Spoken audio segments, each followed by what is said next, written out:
کامیاب ہوا وہ شخص کہ جس نے اپنے آپ کو پاک کیا۔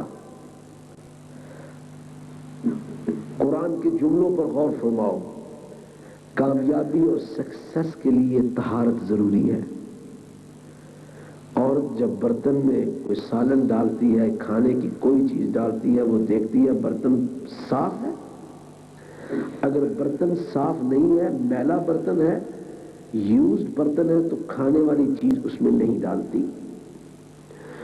آپ جب کسی برتن کو استعمال کرتے ہو تو ضروری ہے کہ وہ برتن صاف ہو۔ اللہ کے نور کے لیے یہ ضروری ہے کہ پہلے اپنے آپ کو پاک کریں۔ تزکا، یہ خیال یا فرمان یہ انسان کا نہیں ہے، یہ رحمان کا فرمان ہے۔ جس سے ہم کچھ مانگ رہے ہیں وہ کہتا ہے قد افلح من تزکا، کامیاب وہ ہوا کہ جس نے اپنے آپ کو پاک کیا۔ تزکا، تزکیہ کیسی پاکی؟ کپڑے کو دھو لیا، دھو کر کپڑے پہن لیے، ہاں تیرے کپڑے بھی پاک ہو، کافی ہے؟ کہا بھی نہیں۔ قد افلح من تزکا، تزکیے کا تقاضا یہ ہے کہ تیرے کپڑے بھی پاک ہو، تم نے کپڑوں کو پاک کر لیا۔ اب قد افلح من تزکا، تزکیہ کا تقاضا یہ ہے کہ تیرا جسم بھی پاک ہو۔ اگر تیرا جسم جو ہے وہ ناپاک ہے تو ابھی کامیابی نہیں۔ تزکیے کا تقاضا یہ ہے کہ تیرا لباس بھی پاک ہو اور تیرا جسم بھی پاک ہو۔ قد افلح من تزکا، کیا یہ کافی ہے ابھی؟ تزکیے کے لیے جسم اور لباس کا پاک ہونا یہ کافی ہے؟ ابھی نہیں۔ قد افلح من تزکا، تزکیے کا تقاضا یہ ہے کہ تیری نظریں بھی پاک ہو۔ قد افلح من تزکا، تزکیے کا تقاضا یہ ہے کہ تیرا دل بھی پاک ہو۔ قد افلح من تزکا، تزکیے کا تقاضا یہ ہے کہ ہر چیز تیری پاک ہو۔ یہ آنکھیں، یہ کان، یہ منہ اور یہ ناک، یہ دروازے ہیں تیرے دل کے، یہ تیرے دل کے دروازے ہیں۔ باہر آندھی چل رہی ہے، ہوائیں ہیں، گرد و غبار ہے، غبار تیرے دل تک کیسے پہنچتا ہے؟ حرام کھائے گا تیرے دل پہ غبار پہنچے گا، حرام دیکھے گا تیرے دل پہ، ان آنکھوں کے ذریعے تیرے دل پر غبار پڑے گا، تیرا دل میلا ہوگا، کیونکہ دل ہے تیرا گھر۔ یہ وہی جگہ ہے جہاں تیرے مہمان نے آنا ہے، جہاں تیرے مطلوب نے آنا ہے، جہاں تیرے معشوق نے آنا ہے۔ تو اپنے مہمان کو کچن میں تو نہیں بٹھاتا نا، اپنے مہمان کو فرنٹ روم میں بٹھاتا ہے، اپنے مہمان کو تو اس لانج میں بٹھاتا ہے جہاں مہمان آتے ہیں، اس کو تو سجاتا ہے۔ دیکھا تیرے گھر کا پچھلا حصہ کتنا خراب کیوں نہ ہو، جہاں مہمان کو بٹھاتا ہے اس کو تو بہت سجاتا ہے، اس کو تو بہت سجاتا ہے، اس کو تو ڈیکوریٹ کرتا ہے، کیونکہ تیرے مہمان نے وہاں بیٹھنا ہے۔ تو جہاں تیرا مہمان، تیرا معشوق، تیرا مطلوب، تیرا خالق، تیرا معبود، تیرا مسجود، جس کے لیے تو ساری زندگی سجدے کرتا رہا ہے، جس کے لیے تو ساری زندگی رکوع کرتا رہا ہے، جس کے لیے تو ساری زندگی اللہ کی ضربیں لگاتا رہا ہے، جس کے لیے تو ساری زندگی عبادت کرتا رہا ہے، وہ تیرا مسجود، تیرا مطلوب، تیرا معشوق تیرے دل کے مہمان خانہ میں آ کے بیٹھے گا۔ کبھی تم نے یہ سوچا ہے کہ تو نے اپنے دل کے مہمان خانے کو پاک کیا ہے یا نہیں؟ تو پاکیزہ لباس پہن کر اپنے کپڑوں کو تو پاک کر لے گا، اپنے جسم کو پاک کر لے گا، لیکن تیرے محبوب نے، تیرے مسجود نے، تیرے مطلوب نے کپڑوں پہ نہیں بیٹھنا، وہ تیرے دل پہ وہ آئے گا، وہ دل، اس کا گھر تیرا دل ہے۔ ان اللہ لا ينظر الى صورکم ولا الى اموالکم ولکن اللہ ينظر الى نیت قلوبکم۔ یہ تیرے مسجود و معبود کا فرمان ہے کہ خدا تمہارے مال کو نہیں دیکھتا، تمہاری صورت کو نہیں دیکھتا کہ تو کتنا خوبصورت ہے، وہ تو تیرے دل کی نیت کو دیکھتا ہے۔ بلال حبشی رنگ ان کا کالا تھا لیکن نیت بڑی عمدہ تھی، دل نور علی نور تھا۔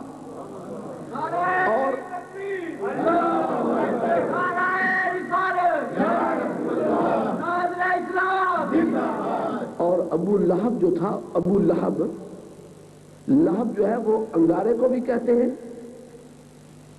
اور کیونکہ وہ بڑا خوبصورت تھا، بڑا اس کا سرخ رنگ اور بڑا خوبصورت تھا، اسی لیے اس کو ابو لہب کہتے تھے۔ ابو لہب کا معنی کے اعتبار سے برا نہیں ہے، کیونکہ وہ بڑا خوبصورت تھا، لیکن دل جو تھا اس کا میلا تھا کفر سے، دل میلا تھا شرک سے، مختلف وجوہات سے دل میلا تھا، لہذا وہ جہنم کا ایندھن بنا، اور کالے چہرے والا نورانی دل والا وہ جنت کی نورانی حوروں کا دلہا بنتا ہے، اور سفید چہرے والا جہنم کا ایندھن بنتا ہے۔ تو تیرا معبود، تیرا مسجود دل میں آئے گا، اور پھر یہ ضروری ہے کہ دل کو پاک کر، اور دل کو پاک کرنے کے بعد بھی جو دروازے ہیں اس کو بند رکھ۔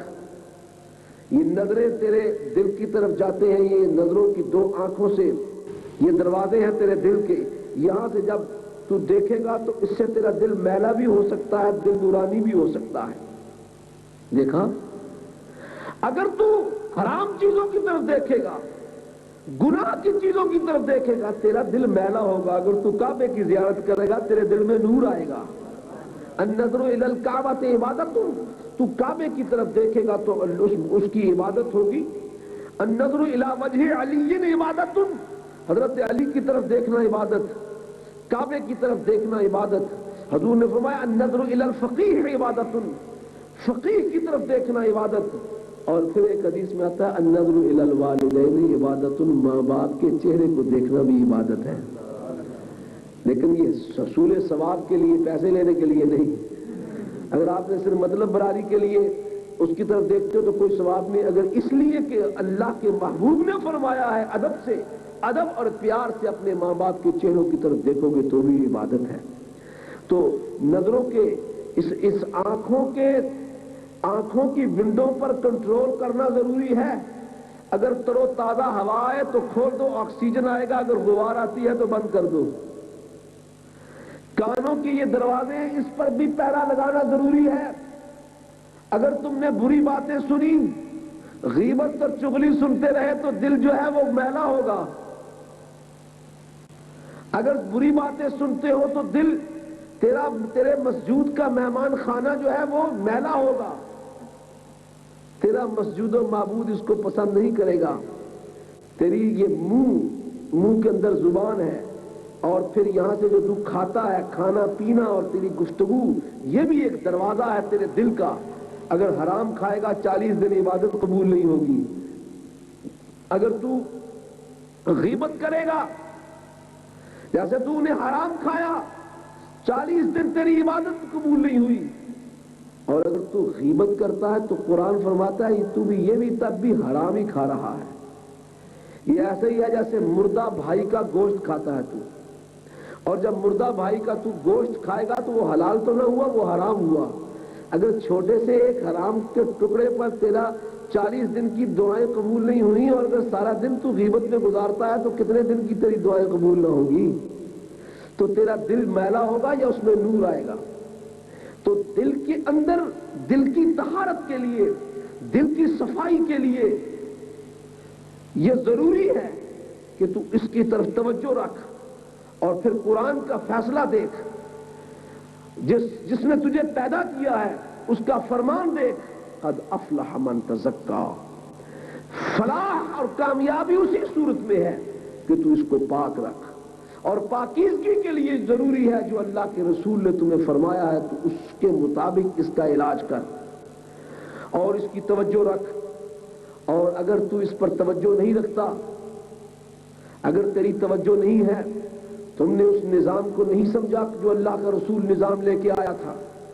اللہ کے رسول اس لیے نہیں آیا تمہیں صرف نمازیں پڑھائیں، اللہ کے رسول صرف اس لیے نہیں آئے کہ تمہیں روزے رکھائیں، اللہ کے رسول صرف اس لیے نہیں آئے کہ تمہیں حج کرائیں، اللہ کے رسول صرف اسی لیے نہیں آئے تمہیں سے زکات دلوائیں، اللہ کے رسول اس لیے آئے کہ من المہد الی اللحد، ماں کی آغوش سے لے کر قبر تک جانے تک تیری ساری زندگی کو درست کرے، تیرے زندگی کے ہر گوشے کی اصلاح کرے، تیرے خلوت و جلوت کی اصلاح کرے، تیرے ظاہر و باطن کی اصلاح کرے، تیرے فیملی لائف کی اصلاح کرے، تیری تجارت کی اصلاح کرے، تیرے ریلیشن کی اصلاح کرے، تیری عادت کی اصلاح کرے، تجھے بتائیں کہ تو نے باپ ہونے کی حیثیت سے کیسے رہنا ہے، ماں ہونے کی حیثیت سے کیسے رہنا ہے، بیٹا اور بیٹی ہونے کی حیثیت سے کیسے رہنا ہے، بھائی ہونے کی حیثیت سے کیسے رہنا ہے، مسلمان ہونے کی حیثیت سے تیری کیا ذمہ داریاں ہیں، تیری عدالت کی کیا ذمہ داریاں ہیں، تیری صدارت کی کیا ذمہ داریاں ہیں، تیری وزارت کی کیا ذمہ داریاں ہیں، تیری منبر پہ بیٹھ کر خطابت کی کیا ذمہ داریاں ہیں، تیری مصلی پہ کھڑے ہو کر امامت کی کیا ذمہ داریاں ہیں، تیری رہنمائی کی کیا ذمہ داریاں ہیں، تو مقتدی ہونے سے کی حیثیت سے تجھ پر کیا فرض بنتا ہے، امام ہونے کی حیثیت سے کیا فرض بنتا ہے، تیرا پیر ہونے کی حیثیت سے کیا فرض بنتا ہے، تیرا مرید ہونے کی حیثیت سے کیا فرض بنتا ہے، اور تیرا حاکم ہونے کی حیثیت سے کیا فرض بنتا ہے، اور تیرا محکوم ہونے کی حیثیت سے تیرا کیا فرض بنتا ہے۔ اگر تو یہ ذمہ داری نہیں سمجھے گا تو کامیابی حاصل،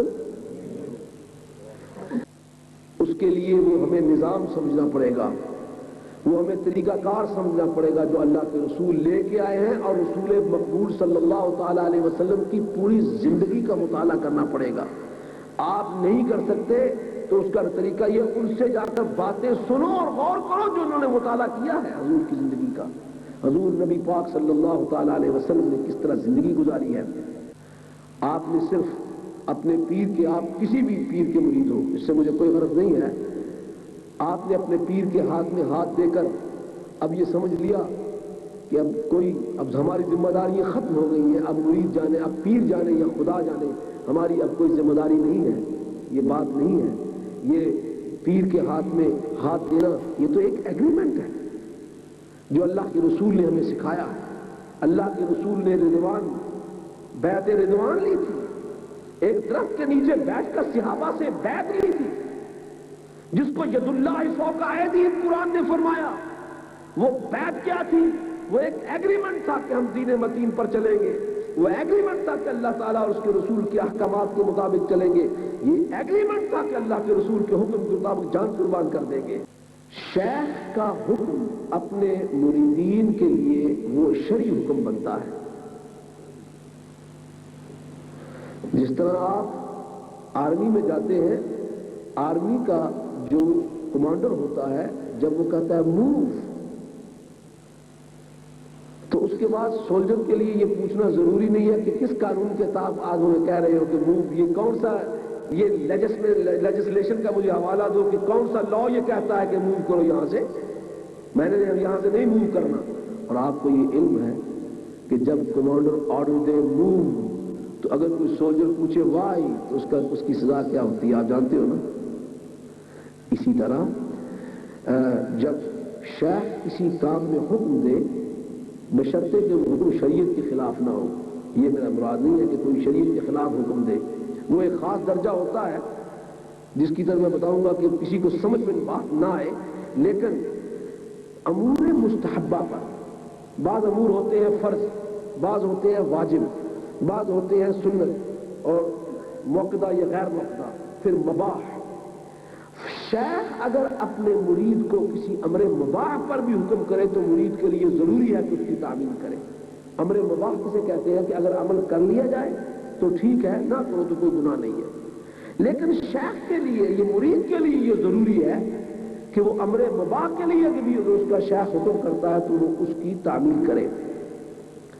اگر کسی مرید میں یہ وصف پیدا نہیں ہوا تو ابھی وہ مرید جو ہے اس منزل پہ نہیں پہنچا کہ جس سے وہ اپنے سلسلے کے بزرگوں کا فیض حاصل کر سکے۔ یہ ضروری ہے، سلسلہ کے بزرگوں کا فیض حاصل کرنے کے لیے یہ ضروری ہے کہ جو اس کا شیخ شرعی حکم دیتا ہے اس کو مریدین اس کو تسلیم کرے۔ اور اگر اس بات کی طرف توجہ نہیں ہے تو یقینی طور پر اس کو اتنا فیض جو ہے وہ نہیں مل سکتا۔ نسبت سے ظاہر ہے کچھ نہ کچھ تو جب دعا ہوتی ہے دعا میں شامل ہوتا ہے، لیکن فیوز و برکات کا بیعت کا اصلی مقصد یہ ہے کہ شیخ کے شرعی احکامات کو، جو غیر شرعی حکم دیتا ہے وہ تو شیخ ہے ہی نہیں، بیعت ہی ٹوٹ جاتی ہے۔ اگر کوئی شیخ جو ہے وہ شریعت کی حد توڑنے کا حکم دیتا ہے تو وہ تو شیخ نہیں ہے، وہ شیطان ہے۔ لیکن شیخ اگر شرعی حکم دیتا ہے تو چاہے وہ شریعت مطہرہ میں فرض اور واجب اور سنت موقدہ نہ ہو، اس کے مرید کے لیے یہ ضروری ہے کہ وہ اس کی تعمیل کرے۔